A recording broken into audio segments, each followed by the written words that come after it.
Sabi ko nga ho, tinanong ko po kanina si Mayor Army. Mayor, magkano po ba ang mga project natin sa seawall? Hindi po namin, ang seawall po ay dumating na lang po sa amin. Hindi ho namin project yan. It's a national project ng DPWH na dumating na lang po sa aming bayan. Pero, ang tanong doon ay, magkano ba ang isa seawall sa inyo? Sa length. But, ilan and how much? So, kung ganun din po sa amin, ang isang seawall, na iba-iba naman po ang length niya, Nay. Pero more or less nagkakahalaga po ng, sa amin siguro kulang-kulang isang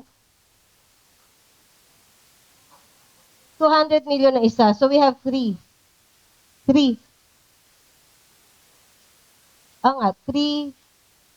600 million. So sa buwak po ay hindi ko po alam kung ilan. So that's one barangay lang. So mangyayari ho ay parang 1 billion na yan. So kung kukwentahin po natin, ito pong 1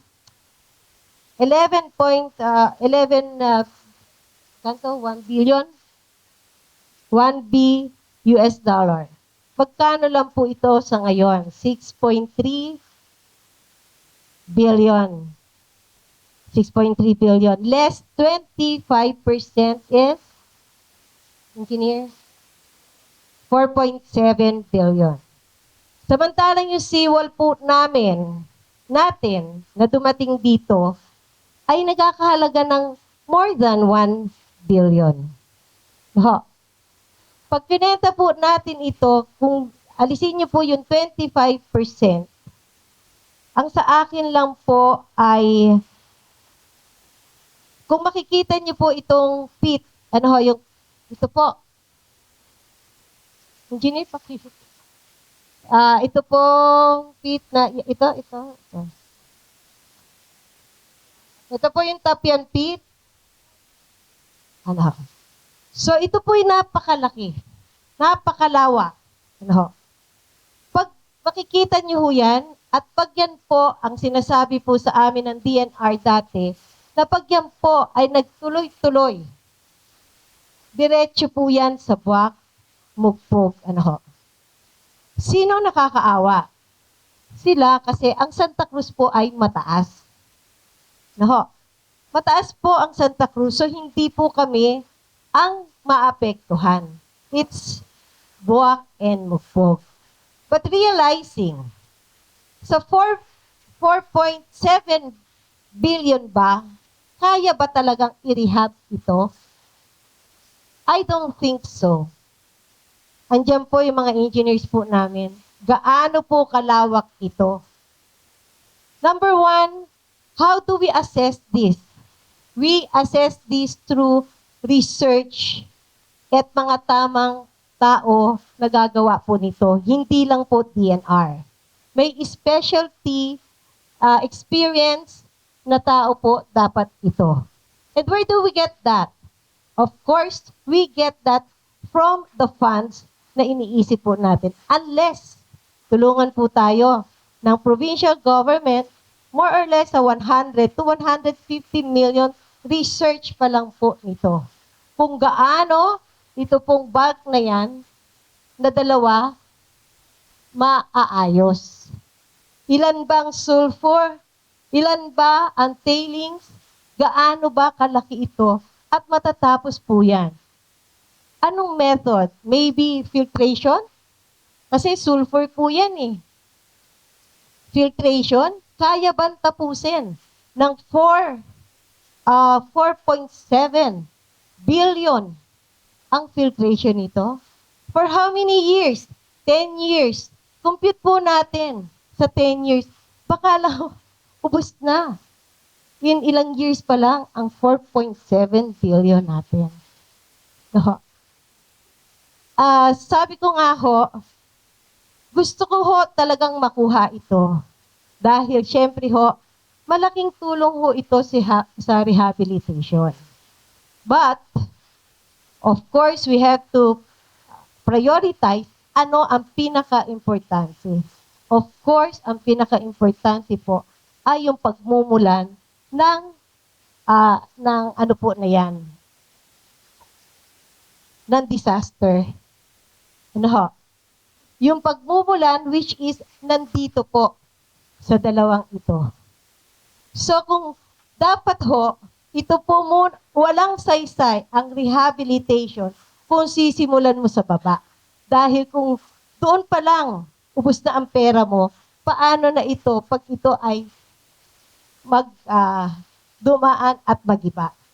So I think we're moving forward actually. Tama po?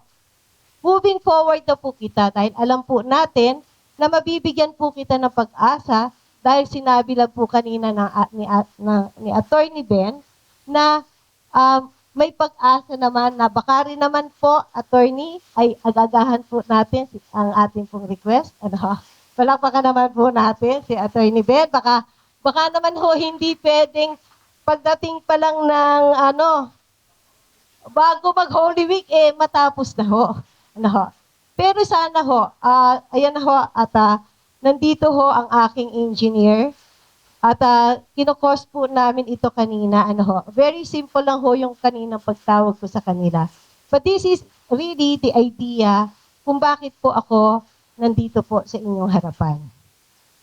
With this po, makikita niyo po, sana ho, mapuntahan ninyo.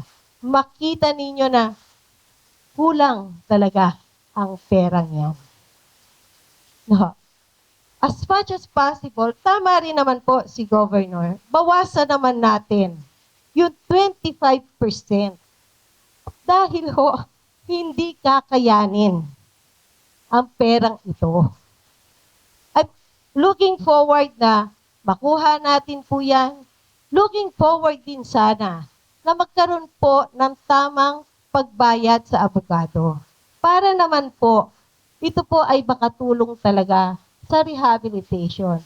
Imagine nyo ho, kung 10 years po nating i-rehab yan through filtration, magkano ho ang kukunin nating tao? 100 tao? May office? Plus bonuses? Plus sweldo? In 10 years, magkano po yun? And after po natin malinis, my question is, sino ang magtutuloy? Paano kung kulang ang pera? Paano kung hindi matapos? Nasaan po kita? Who will shoulder it? Yun po ang isa po may isa po kaso pa na isa. But when is that? And of course, ang sinabi doon sa inaaral po namin ni Attorney Revo, ang sabi nga ho doon ay lahat ng kumpanya na kasama nila, kasama rin naman nila ang Mercapper. Sila nga yung may-ari. Di ba? I mean, just look at that. Pinag-aaralan din ho kasi natin. Na sinabi doon, maklear lahat ng kaso nila. Hindi lang Barrick Gold, hindi lang Placer Dome nila. Sino sila? Also Mercapper. So paano mo pa sisingilin ang isang cleared?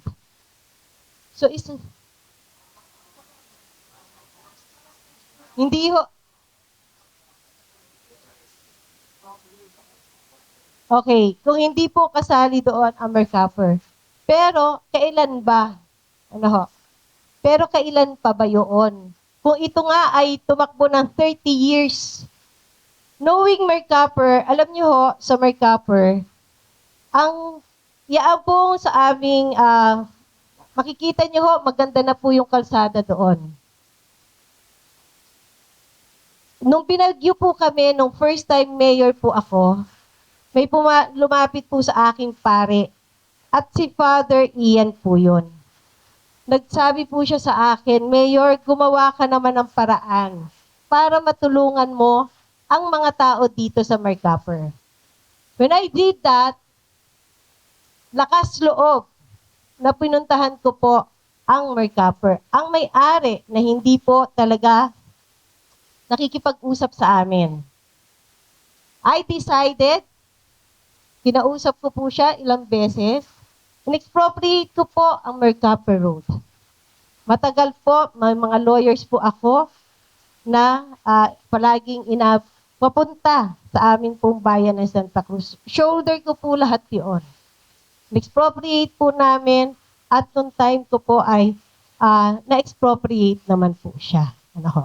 Kaya ngayon ho, makikita niyo ho, ang ganda ho ng kalsada papunta po ng Mercaper. Pero bago ko po yun nakuha, ano po ang sabi sa akin ni Mr. Bernardino?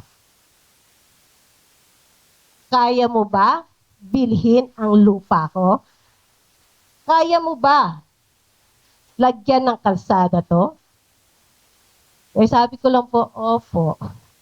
Kasi matanda na po. Kailangan respeto lang ho. Ano ho. But I did that. Ano ho. Kaya sabi ko ho, in God's time, in God's will, magagawa naman po natin. Pero knowing Mercaper, nakausap ko po siya dati. Sabi ko, why don't you just help? Di ho ba? So kung sabihin, matanda na ho kayo. Bigyan nyo na yun. Di ho ba? But really ho, magtatapos po ako sa speech ko na ito, iiwanan ko po sa inyo ito, ano ho, pero syempre ho, mapag-isipan po sana natin, mapag-isipan din po sana ng ating sangguniang bayan, pandalawigan, na ayusin din ang kung magkano ang dapat na ibigay po natin sa mga lawyers po. Maybe, makipag-communicate po kita at babaan po nila, baka naman po pwede, ano ho, negotiate po natin. Sorry po, dahil hindi lang po namin alam kung ano na po ang extent ng usapan po when it comes to payments po sa mga lawyers. Ano ho. Kasi lang ho, nakita na ho namin dito, nakukulangin lang po ang pondo na mayroon po na nakaalat po dito. Ano ho. So yun lamang po. Maraming salamat po at congratulations po sa lahat po. At maraming salamat po sa lahat po na nagtulong-tulong para po makamit po natin itong tagumpay po natin para sa Mercaper. Maraming salamat po sa lahat.